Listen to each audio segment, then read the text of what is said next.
En el Evangelio de San Lucas, después de narrar la infancia y los preparativos del ministerio de Jesús, los comienzos de su labor apostólica se sitúan en Galilea, al norte, la tierra donde había crecido.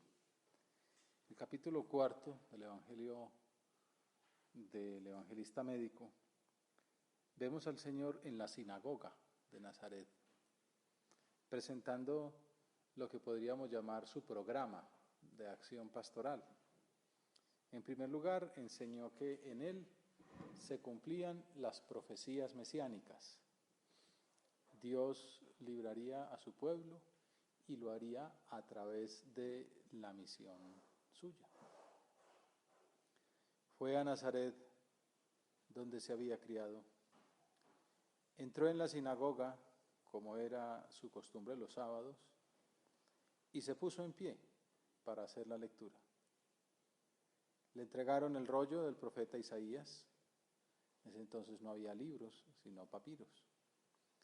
Y desenrollándolo, encontró el pasaje donde estaba escrito: El Espíritu del Señor está sobre mí, porque Él me ha ungido.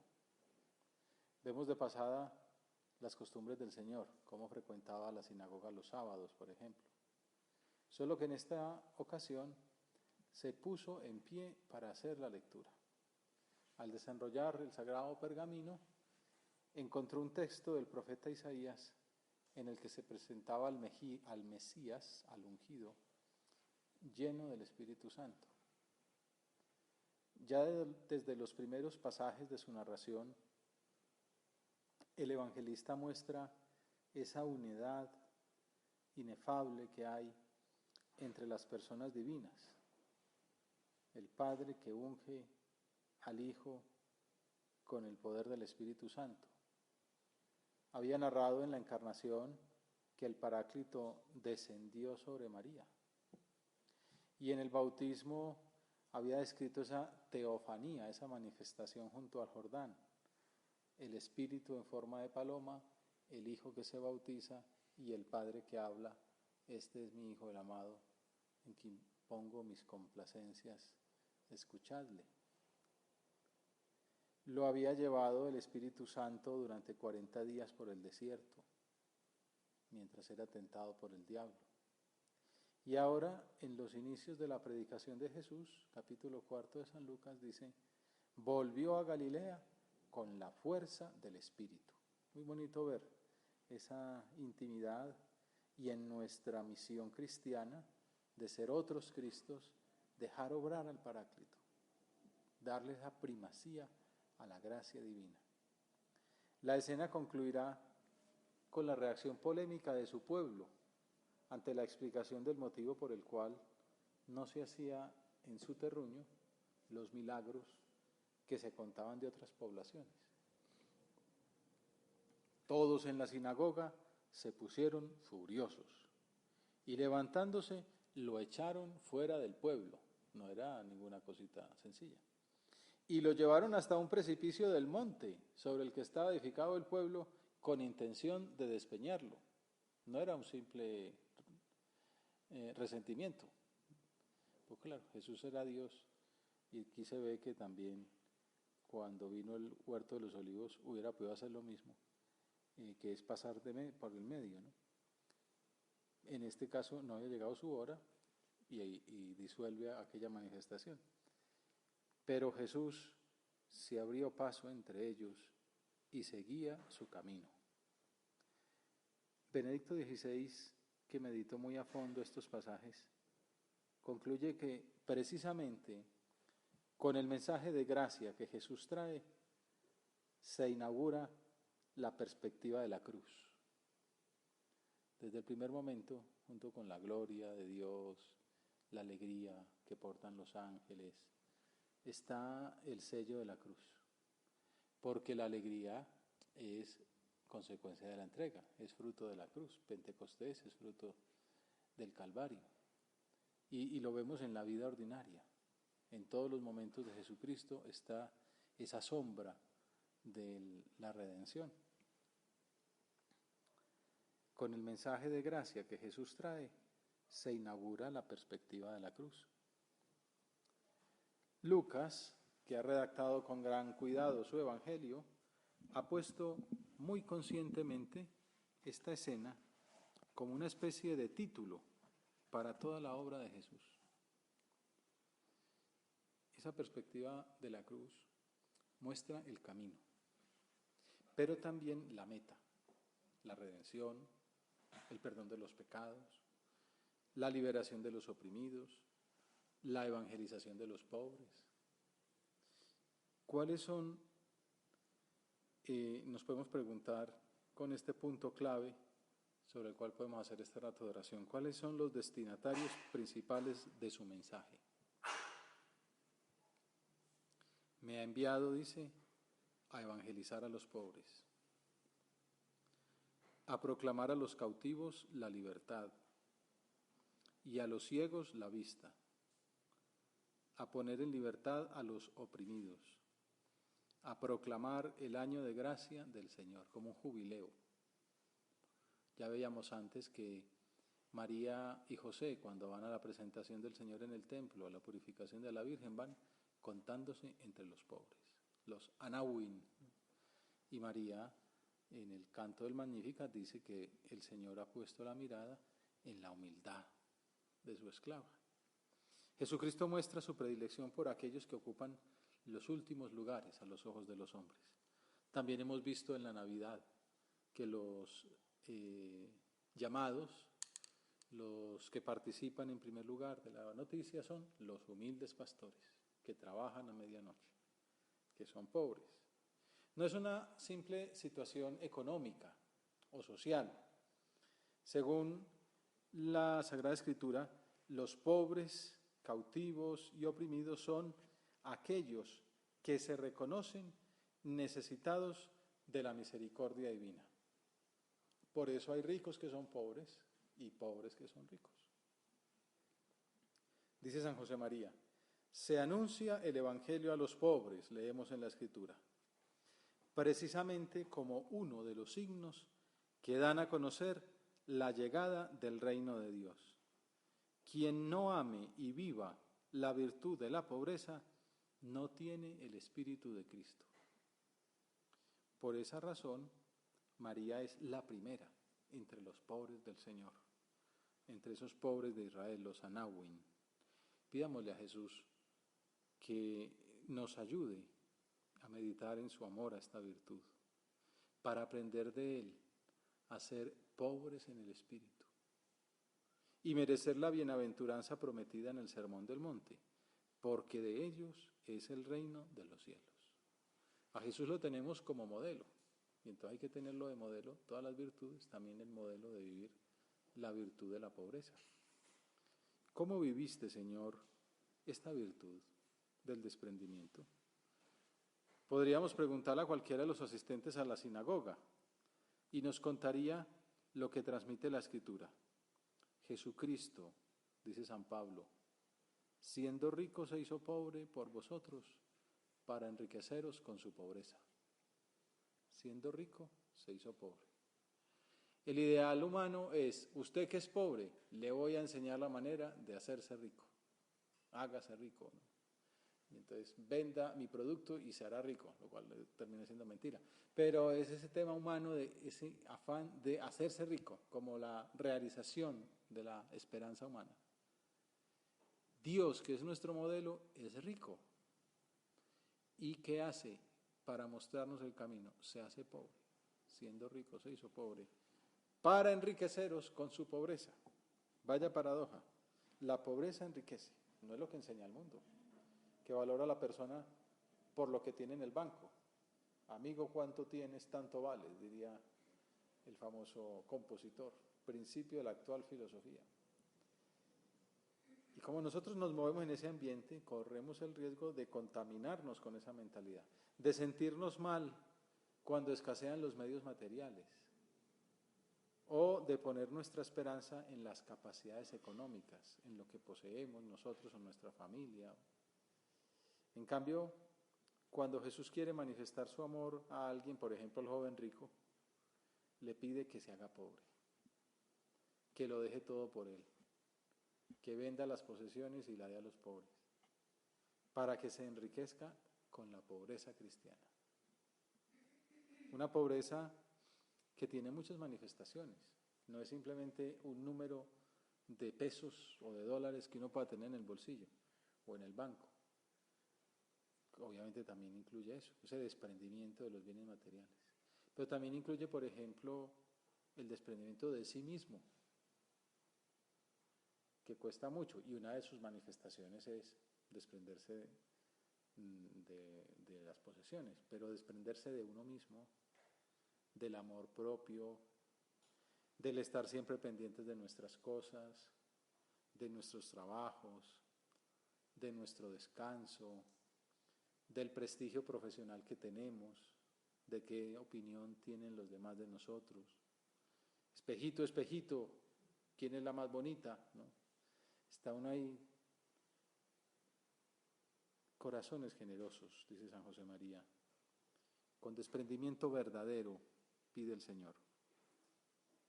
Lo conseguiremos si soltamos con entereza las amarras o los hilos sutiles que nos atan a nuestro yo. No os oculto que esta determinación exige una lucha constante, un saltar por encima del propio entendimiento y de la propia voluntad, una renuncia, en pocas palabras, más ardua que el abandono de los bienes materiales más codiciados. Cuesta mucho, es muy difícil, porque también el pecado básico, el que está en el origen, en la raíz de todos los pecados, es la soberbia. Entonces, desprenderse de la soberbia es una gracia de Dios muy grande y que nos ataca hasta el último día, porque uno puede ser muy santo y entonces entre más santo sea, más duro le da el diablo para ver qué santo eres. Y entonces, ¿es verdad que santo soy? Pues ahí se acabó la santidad. Como le gustaba a don Javier aquel chiste de tantos años buscando la humildad y por fin hoy la conseguí. Pues, de poco sirve. O como el argentino que decía, a nosotros siempre nos han criticado porque somos muy soberbios. Esto era la época de la crisis económica. Ahora ya nos tocó ser humildes, pero los más humildes, ¿no? Siempre está uno con ese peligro, ¿no? Esto lo contaba un argentino, ¿no? No me estoy metiendo con ellos, que son gente muy, muy buena. Después del desprendimiento interior viene, como lógica consecuencia, el desapego de los bienes materiales, que viene bien mirar en nuestra oración. Nos pueden ayudar para este diálogo con el Señor unos puntos de la encíclica Laudato Si, fácil de memorizar, 222 y siguientes, o sea, 222, no mirar el 2 3 veces, sino 222 y siguientes, en los que el Papa Francisco explica el principio ascético de menos es más. Eso lo dicen mucho por ahí los artistas, por ejemplo, ¿no? Entonces te construyen un apartamento, no ponen nada y cobran más, ¿no? Menos es más. Mentira, ya fuera de broma. Un cantante le dicen, hombre, no haga todo lo que usted pueda hacer con la voz, haga una cosa en cada canción, menos es más. Si usted modera todos sus recursos, le saldrá más bonita la interpretación. Se trata de una invitación a vivir la virtud de la sobriedad que nos capacita para gozar con poco. El planteamiento ecológico, viene a decir el Papa, va más allá de no quemar árboles o no matar ballenas. Cuando uno medita más a fondo el compromiso que conlleva el mandato divino de dominar la tierra, se da cuenta, como explica la encíclica, que es necesario volver a la simplicidad, valorar lo pequeño, evitar, dice él, la dinámica del dominio y de la mera acumulación de placeres. El ambiente materialista nos hace creer que la clave de la felicidad está en el poseer y que la pobreza es sinónimo de tristeza.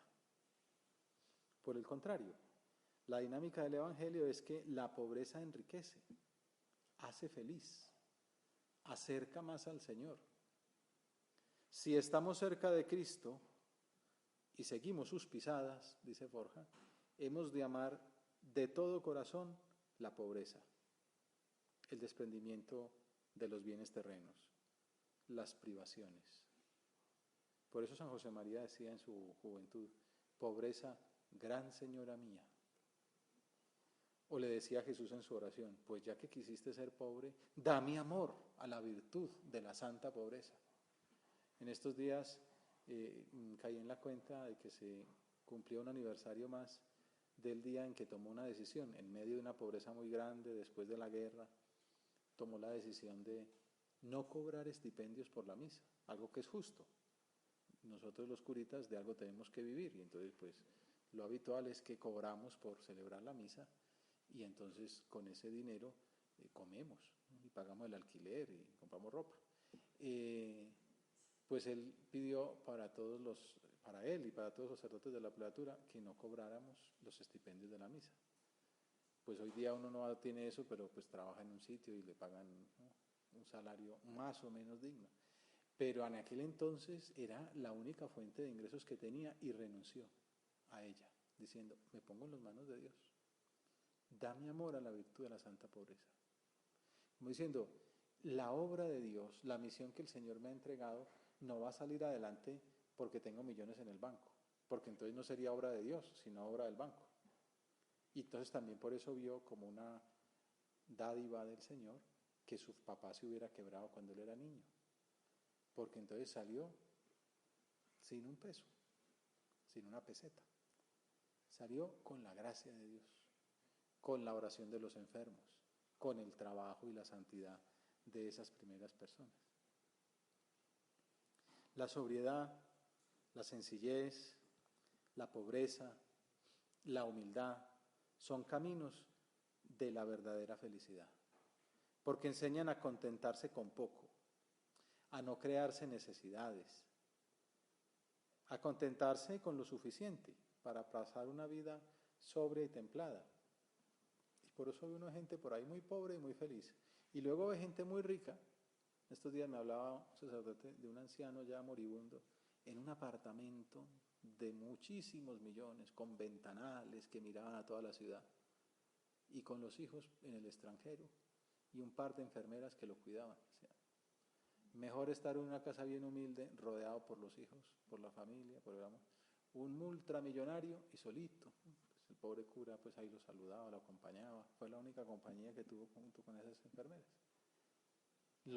Cuando uno se va al otro lado, antes lo enterraban a uno con las alhajas y las joyas. Ahora se han dado cuenta que es un buen negocio, ¿no? Entonces, al otro lado, como dice la abuela del Papa Francisco, la mortaja no tiene bolsillos, ¿no? Y si los tiene, no se los llenan, ¿no? Porque ¿para qué? Es otro el tesoro que hay que llevar, el tesoro de las virtudes, del amor, de la santidad. Dice el Papa, se puede necesitar poco y vivir mucho, sobre todo cuando se es capaz de desarrollar otros placeres y se encuentra satisfacción en los encuentros fraternos, en el servicio, en el despliegue de los carismas, en la música, en el arte, en el contacto con la naturaleza, en la oración. La felicidad requiere saber limitar algunas necesidades que nos atontan, quedando así disponibles para las múltiples posibilidades que ofrece la vida. Lo dice también en esa encíclica. Pidámosle al Señor que nos ayude a descubrir la riqueza de esta virtud y a valorar la presencia de Dios especialmente en las personas más necesitadas, en los enfermos, en los ancianos, en los pobres. Monseñor Fernando Cáriz dice eso. Uno de los retos que enfrenta la prelatura bajo su mandato es la familia, la juventud y los pobres, como dice el Papa. Los desempleados, los desplazados, los migrantes. Dice San José María, precisamente entre ellos es donde más a gusto se encuentra Jesús. Por eso siempre en la Iglesia han existido las obras de misericordia. Por eso San José María fomenta las catequesis a niños pobres, las visitas a familias pobres, porque ahí está la clave de la caridad cristiana que venimos a transmitir, y donde la persona joven que está en medios de formación, que está aprendiendo a entender la vida cristiana, sabe que el camino va por ahí. No es simplemente encumbrarse y triunfar y ganar grandes salarios, sino tener buena capacidad, buen prestigio, desarrollar los hábitos de estudio, de orden, para triunfar profesionalmente y servir a los demás con esa profesión, con ese empeño, no para encumbrarse simplemente. Por esa razón la Iglesia siempre se ha caracterizado por promover, junto con el anuncio del Evangelio y el culto litúrgico, la caridad con los más necesitados. Si falta uno de los tres, está coja la pata. Hay gente que se dedica a hacer misericordia, labor social, pero no reza, o no hace apostolado, pues es una ONG, que es también lo que dicen siempre los papas, ¿no? La Iglesia no es una ONG, no es la Cruz Roja. O se dedica uno a hacer misericordia y a rezar, pero no habla de Dios, algo pasa, ¿no? O habla de Dios y reza, pero no hace misericordia, se le olvidó. Van de la mano, la liturgia, la diaconía, la caridad, el querigma, la liturgia, el culto, la diaconía, el servicio, el querigma, el apostolado. Esa triple dimensión manifiesta la naturaleza íntima de la Iglesia, y hay que sospechar de una institución en la que no estén, o una persona en la que no estén las tres características al tiempo. Para terminar, podemos mirar tres principios que ayudan a vivir el desprendimiento como virtud que nos identifica con Jesucristo.